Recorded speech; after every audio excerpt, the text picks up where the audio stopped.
Feminist doctrine is all about the patriarchy, fighting the patriarchy and empowering women. But you would think that the embodiment of the patriarchy, that is corporations, corporatism, the corporate environment, you would think that they would be enemy number one of feminist doctrine. But in point of fact, feminists go out of their way to not criticize corporations or private enterprise. Feminists talk about breaking the glass ceiling, having more female CEOs, having more women in boards of directors of major corporations. They never talk about paid maternity leave. They never talk about making it easier for working mothers via corporate daycares or some such. They are always talking about the upper echelons of corporations, but they never talk about the workaday problems of the working mothers, of working women. It's always the very top problems, those problems that are like the problems of lottery winners, not the problems of working stiffs. On the other hand, you've probably noticed how corporations spend enormous amounts of money lobbying against things that affect them, lowering corporate income tax, deregulating certain industries, or getting rid of certain government rules that affect them. They lobby politicians and they donate money to politicians for this or that little thing that will help a company make more money. But no corporation ever spends money lobbying against feminism. It's as if there is a non-aggression pact between feminists and corporatists, which in point of fact is what's going on. They are helping each other. They have a symbiotic relationship. Feminists and corporatists are in a very real sense involved in an infernal marriage of convenience, where both parts, both feminists and corporatists, get something out of the relationship. It doesn't seem so on the surface. On the surface, it seems as if feminists are fighting the corporatists, fighting against corporations, fighting in favor of women against the corporate behemoths, which you would think are the living embodiment of the patriarchy. But look closer. Feminists are corporatists, and corporatists are feminists. They go together like peas in a pod. They are each other's best friends. Let's look at it from both sides. What do corporatists get out of feminism? Obvious. Corporations have invited feminists into corporations by way of human resources departments, especially insofar as sexual harassment is concerned, because it keeps workers in line. In the normal interplay between men and women, there is a constant little flirtation, little joking around, whatever, and by the rules of sexual harassment and sexual discrimination, you can choose almost any innocent little remark and use it against a worker. Any little email where you say something like, "Hey honey, how's it going? Hey, can you please send this report to me?" Or, "Hey doll, how's it going? How was your weekend? I hope everything's going well. Could you please do this for me that I have to do a big presentation by Friday?" Any one of those trivial, innocent little statements can be used as expressions of sexual harassment. In both directions, by the way. Sexual harassment rules and regulations are a perfect weapon to get rid of any employee you want to without having to give them severance pay, without having to give them benefits. It is a way to simply take a worker and just flick them away. Ruin, possibly, because this kind of thing follows you reputationally for the rest of your professional career. So it keeps workers in line. Feminist rules are beneficial to corporations. But that's a minor thing. The really important thing is that feminism keeps costs down for corporations. It's not obvious. When you look at it, you're like, how is this happening? But let me explain it to you. I am an entrepreneur. I've been an entrepreneur ever since I graduated from college. In my time, I have hired maybe 600-700 people, either directly, that I myself hired them, or the people that I hired in turn hired people that they needed. Now, ask any entrepreneur, especially in an advanced service-oriented economy like the American economy, what is the number one cost of any firm? Labor. See, you have to pay the employees, you have to pay them a salary, you have to pay them benefits. It takes time to train somebody and get them up to speed. It takes anywhere from 2 to 3 weeks to 2 to 3 months to get somebody on board. So what does an entrepreneur want to do? He wants to reduce his cost of labor. There are essentially two ways to go about reducing the cost of labor. One is automation. Somehow get a machine or a computer or a robot or whatever to do the job and therefore not need to hire the new worker. The second way to lower the cost of labor is to make it so that there is more labor available for a particular job. You see? Let's do a simple mental experiment. Suppose there are 10 workers and they are identical in all respects, 5 men and 5 women. Now the men and the women all went to the same university. The men and women are all the same age and marital status. They're all, say, 28 years old. They've all been married for about a year. They all have the same work experience. They've all been working full-time, no children, the whole time since college. So they're essentially the same worker. And they each work for 10 different firms. Imagine that you are the owner of one of the firms who's employing one of these employees, one of these 10 workers, who are all identical. They're all white-collar jobs. Suppose, for the sake of argument, that these 5 women, they're all 28 years old, and they're all smart. They all know that their window for having children is going to be closed by the time they're 35. They're going to be relatively fertile and able to have children before they turn 35. But after 35, their chances of getting pregnant drop off significantly. This isn't me saying this. This is an established scientific fact. Now, suppose, for the sake of argument, that of these 5 women, 4 decide to have children. That means that out of these 10 employees, suddenly 1, 2, 3, 4 are out of the job market. And you only have 6 workers, the 5 men and the 1 woman. Now, how come these 5 men are not dropping out of the workforce when they decide to have children?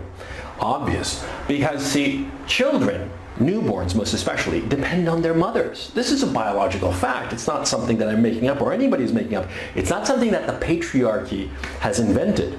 So if you have, of those 10 workers, 4 drop out, this is what's going to happen.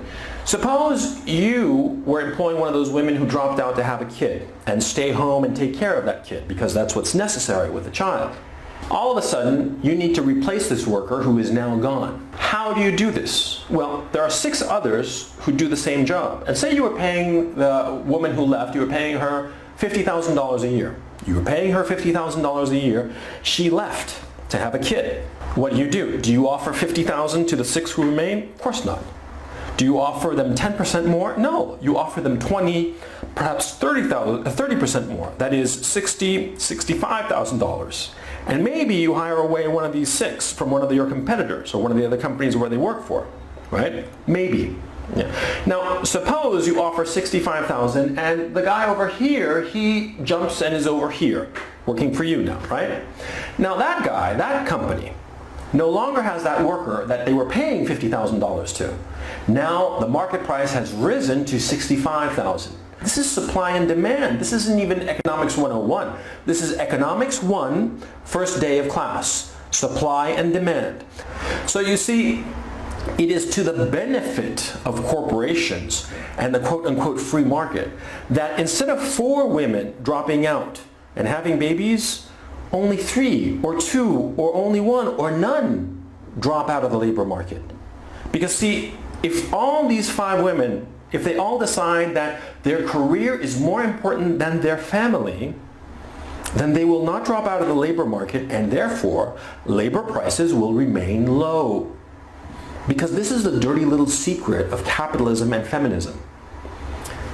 Capitalism has always benefited from feminism because feminism encourages women to go out into the labor force to sacrifice their family, sacrifice having children for the sake of their career. And so women do this, and that's why corporatism, corporations, the free market, that's why it loves feminism. Because feminism is not encouraging women to stay home and have babies. Feminism is encouraging women to have careers instead of babies, instead of a family life. This is why feminism benefits corporations. Now, how do corporations benefit feminism? Simple. Funding. Feminism supports corporatism because feminism gets corporate sponsorship, and it assumes different roles. Sometimes it's contributions, sometimes it's sponsorships of some feminist cause. Think of these stupid, marches of women and what have you, and the nipple hats, and all these demonstrations in favor of feminism. Where did the money come from? Where do you think that money came from? It came from corporate donations. Feminists are funded by corporations because feminism helps the corporations. Just as those lobbyists on K Street get rid of regulations that hurt or hinder corporations, corporations fund feminism. What else does feminism get out of corporations? Access to power. Because you see, if a corporation, say Warren Buffett, is funding some women in science bullshit that's organized by Ms. Magazine, all of a sudden Ms. Magazine has an entree to Warren Buffett, has an entree to Bill Gates, has an entree to Larry Ellison. And what do these people do for feminism? They help them. The editor-in-chief of Ms. Magazine calls up Larry Ellison, hey, I need help with this. Or you have so many friends who are so wealthy and what have you, can you help us sponsor some feminist event? And what do you think that corporate titan is going to do? You think he's going to say no? No, he's going to say yes. He's going to say, of course I will help you. I would love to help all my feminist friends because you've been so helpful in keeping my costs of labor down. A lot of people might wonder, why are feminists so obsessed with getting women into STEM fields? Isn't feminism all about choice? If women choose to be nurses instead of engineers, well, isn't that women's choices? Shouldn't we respect their choices? No, we should not respect women's choices, not from the point of view of corporate feminism, which is what we're talking about. You see, STEM fields are a problem for every corporation because engineers, good scientists, good technicians, good mathematicians, they are expensive. Say you pay a nurse $40,000 a year because after 5 years of experience. You know how much you're paying an engineer with 5 years of hardcore experience at some major firm? You're paying him north of $100,000. One engineer is worth 2.5 nurses. So you want more women in STEM fields. Now the problem, of course, is that most women don't like STEM fields for whatever reason. It doesn't matter why. You can say that they were socialized into this. You could say that it's biology. For the purposes of what we're talking about, it doesn't matter why they don't want to go into STEM fields. The issue is they don't want to go into STEM fields. And so there are fewer STEM workers, fewer scientists, fewer technicians, fewer engineers, fewer mathematicians. Since there are fewer of them, supply and demand, first day of Econ 1, fewer workers in STEM fields, the higher the labor costs. So why do corporations encourage feminists to go after women and encourage them to go into STEM fields? To lower the labor costs. It's the same reason that Facebook, Apple, Google, they're all in favor of HB1 visas so that foreign engineers come to the United States. It's so that the price of engineers goes down, so that these corporations make more money. That's the whole beauty of it. Feminism, in the guise of helping women, is helping corporations keep the price of labor down. That's the secret. That's why feminists help the corporatists. And the corporates help the feminists by way of access, by way of funding their stupid projects, by way of corporate sponsorships and mentorships and all this shit that from the point of view of the corporations doesn't cost them anything. What's a few $1,000s for some, STEM program that'll encourage girls to get into it? What's $100,000 compared to lowering the aggregate cost of labor of engineers by a few $100 million? This shit pays for itself, so of course they're going to do it. Of course, feminists are going to get as much money and sponsorship and help and assistance and influence as they want from the corporations because they are helping the corporations. Now, You've noticed something else. You've noticed that feminists are always telling women that they are free to choose whatever career path they want, but it has to be a career. It has to be a career in a corporate job, or else you're not a real feminist. You're an evil, stupid, bumbling, bitchy, fat mother. Have you noticed that? Have you noticed how feminists don't want women to have real choice? They only want women to choose careers. They don't want women to choose to be mothers, to be housewives. They don't want women to be hippies who travel around the world. They don't want that. Oh, once in a while, some eat, pray, love chick, travels around. That's fine. One is fine, but not a bunch. They don't want a whole generation of women who forego a corporate career for the sake of traveling the world and discovering who they really are. They don't want that. And they certainly don't want women to have babies. That's why feminism funds Planned Parenthood and abortion clinics as opposed to helping women with education to prevent unwanted pregnancies. It doesn't help women who have children who simply can't take care of it. Have you noticed something? Feminists never argue in favor of paid maternity leave. Did you know that the United States is the only country, or actually one of only two countries in the Western democracies that does not have paid maternity leave?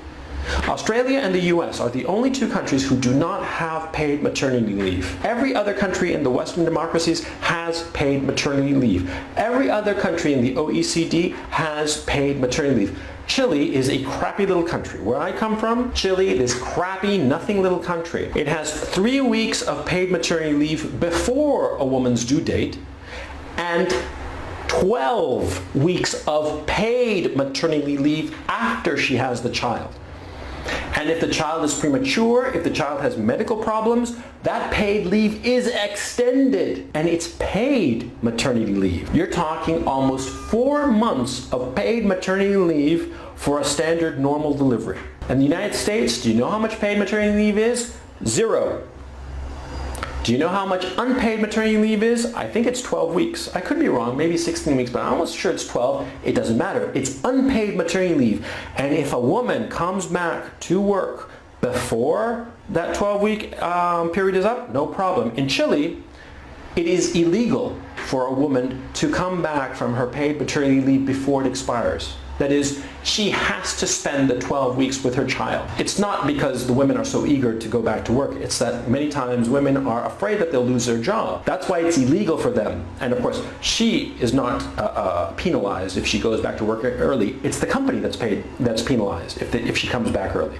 It's to make sure that no company gives workers a wink and a nod and says, you better come back or else. No. In Chile, they want women to take care of their kid. And they pay the woman, or rather the company pays the woman. No company wants to do that. I worked in Chile. Everybody hated this paid maternity leave shit. But we just shrugged and said, oh, what the fuck, what are you going to do about it? In the United States, that is not the case. Why is it not the case?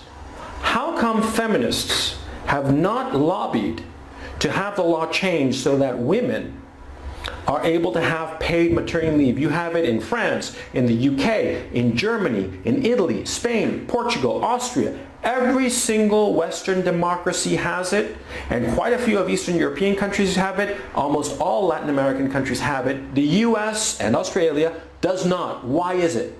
Why? Why isn't feminism lobbying hard for this? Why are they so worried about breaking the glass ceiling and getting women into those CEO spots? But they're not worried about women having children and not being supported by the society. Because you see, feminists are working with the corporations. And that's also why no company has a mandated duty to have childcare for working mothers. Some companies have it. Some companies, and God bless them, run by more decent people, people who have families of their own, have paid, they have daycare centers on site, but it's not required. It's not mandated. Okay? See, feminism ought to be doing this for women. Feminism should be doing everything it can to help working mothers, but it doesn't. Why? Because feminism as an institution does not want to antagonize companies. Because the companies give them sponsorships, the companies give them access, the companies give them political support and political access and political leverage. So they don't want to help working mothers. They don't want to help soon-to-be mothers. That's the bargain that feminism and corporatism has made. That's this infernal marriage between the two. That's why feminism is corporatist. This is why feminism does not want to help working women. It wants to encourage them to be childless, and it wants them to sacrifice their children for the sake of the corporation. That's why feminism, far from being Marxist, far from being, helping working women, feminism is a tool of the oligarchy and the capitalists. That's why it's a cancer on our society.